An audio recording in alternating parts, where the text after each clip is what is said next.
MCC विरुद्ध उत्रेका प्रदर्शनकारीमाथि प्रहरीले चलायो रबरको गोली। नायक पल शाह भन्छन् एमसीसी पास गर्न खोज्नु गलत हो। विदेशीहरूको चलखेलको केन्द्र नेपाल बनेपछि एमसीसी पेश गरियो। केपी ओलीको भनाई एमसीसी दलहरूले दोहोरो चरित्र बन्द गर्नुपर्छ।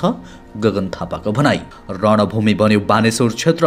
एमसीसी सदनमा टेबल गर्दै सरकारले भन्यो समयमै अनुमोदन गरी लाभ प्राप्त गरौँ।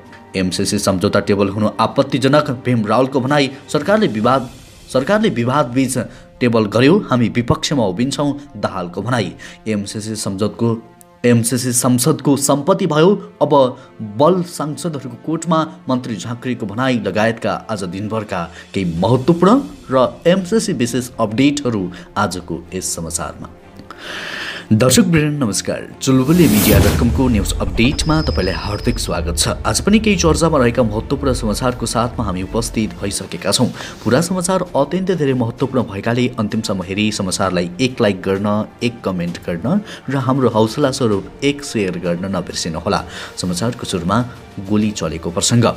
अमेरिकी सहायता परियोजना मिलेनियम च्यालेन्ज कर्पोरेसन एमसीसी सम्झौताको विरोधमा उत्रिएका प्रदर्शनकारीहरूमाथि प्रहरीले रबरको गोली चलाएको छ। आइतबार नयाँ बानेश्वरको बिजुली बजार क्षेत्रमा आन्दोलनले उग्र रूप लिएपछि प्रहरीले बाध्य भई रबरको गोली प्रहार गरेको हो। आइतबार संसद भवनभित्र सरकारले एमसीसी पेश गर्दै गर्दा बाहिर सडकमा प्रदर्शनकारी र प्रहरीबीच झडप भएको थियो। झडप भएपछि एमसीसी विरुद्ध प्रदर्शनमा उत्रिएकाहरूमाथि प्रहरीले असुर ग्यास र पानीको पोखरा फ्याँकेको थियो। संसदमा संसार मन्त्री ज्ञानेन्द्र बहादुर कार्कीले एमसीसी पेश गरेपछि प्रदर्शनकारीहरूले आन्दोलन थप चर्काएका थिए।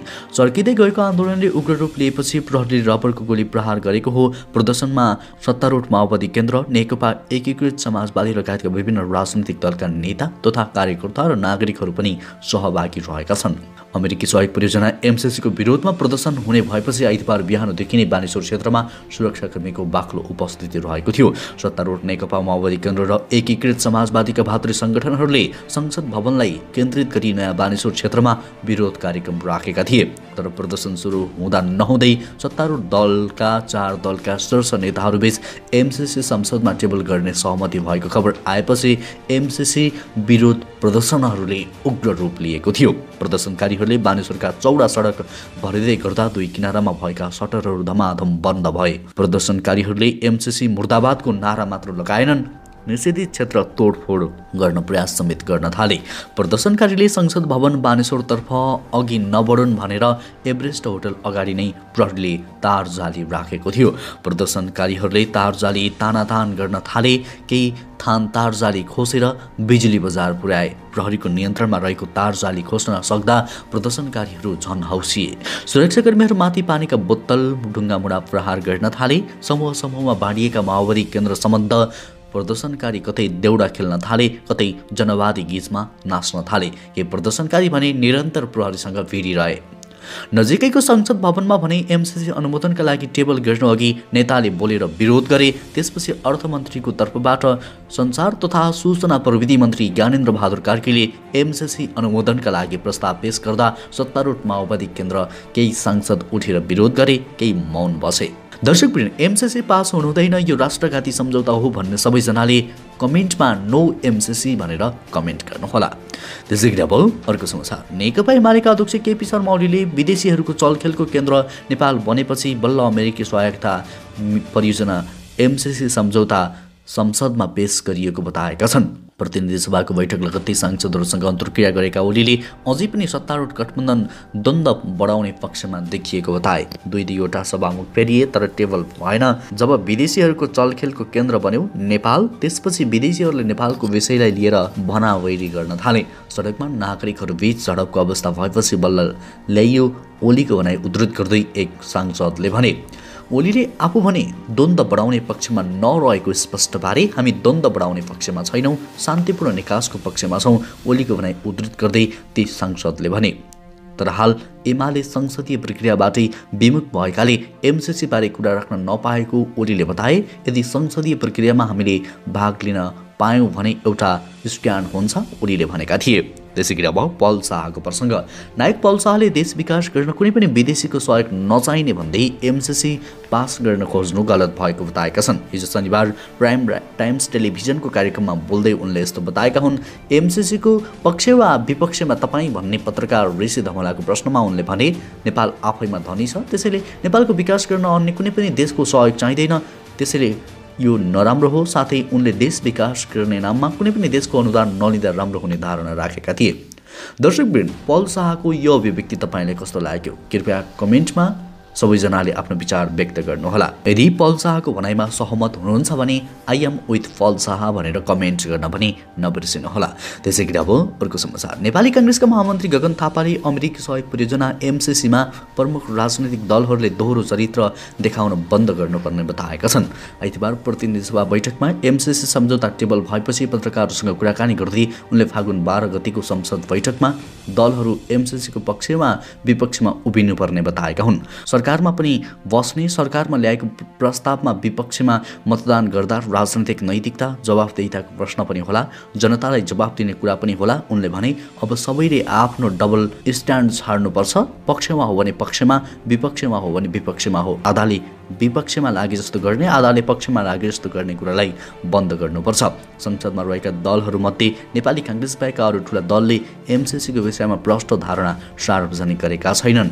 नेकपा एमाले संसद अवरोध जारी राखेको छ भने सत्तारूढ नेकपा माओवादी केन्द्र, एकीकृत समाजवादी लगायतले एमसीसी टेबल हुँदै गर्दा संसदमै नाराबाजी गरेका थिए।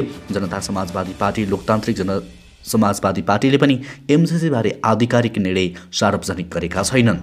त्यसैगरी अब अर्को समाचार। सञ्चार तथा सूचना प्रविधि मन्त्री ज्ञानेन्द्र बहादुर कार्कीले नेपाल सरकार र अमेरिकी सहयोग निकाय मिलेनियम च्यालेन्ज कर्पोरेसन बीच भएको अनुदान सहायता सम्झौतालाई जनप्रतिनिधिबाट संवैधानिक व्यवस्था अनुरूप अनुमोदन हुन आवश्यक रहेको बताएका छन्। प्रतिनिधि सभाको आजको बैठकमा एमसीसी सम्झौता टेबल गर्दै उनले विकास परियोजनाबाट प्राप्त हुने लाभ समयमै प्राप्त गर्न यसलाई अनुमोदन गरी सहयोग गर्न आग्रह गरे।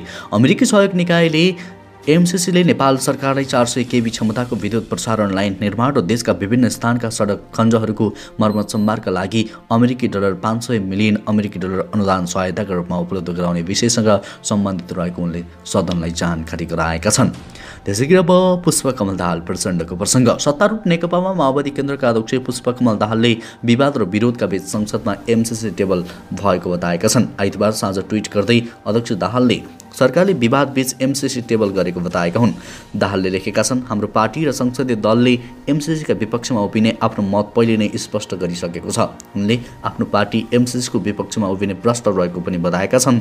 एमसीसीको विपक्षमा उभिने सम्बन्धीमा पार्टी र संसदीय दलहरूले पहिले नै स्पष्ट गरेको उनले बताएका छन्। त्यस्तै अध्यक्ष दाहालले एमसीसी टेबल गर्नु हुँदैन भन्दै प्रहरीले गरेको दमनको विरोध गरेका छन्। उनले एमसीसीको विपक्षमा प्रदर्शन गर्दा घाइतेहरूको स्वास्थ्य लाभको पनि कामना गरेका छन्।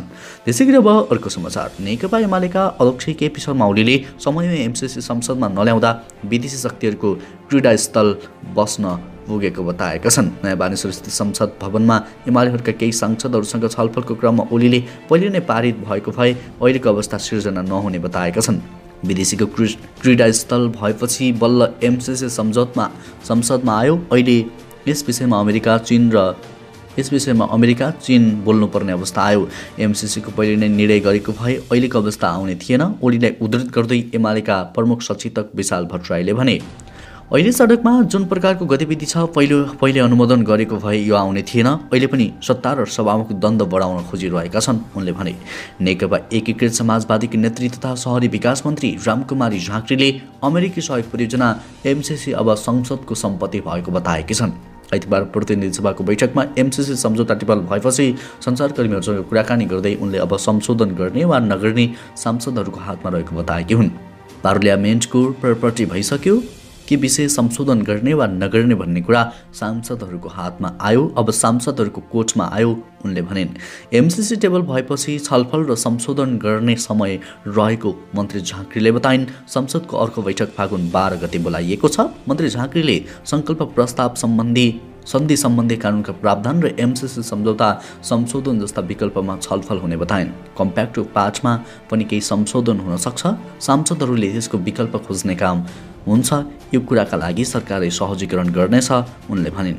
हवस् त दर्शकवृन्द, अहिलेलाई केही चर्चामा रहेका महत्त्वपूर्ण समाचारको सिलसिला यति नै। हरेक दिन बिहानै ताजा र महत्त्वपूर्ण समाचारको लागि हाम्रो युट्युब च्यानललाई सब्सक्राइब गर्नुहोला। हवस् त अहिलेलाई भने म लगायत हाम्रो सम्पूर्ण टिमलाई बिदा दिनुहोस्। तपाईँको बाँकी पल शुभ अनि रमाइलो बितोस्।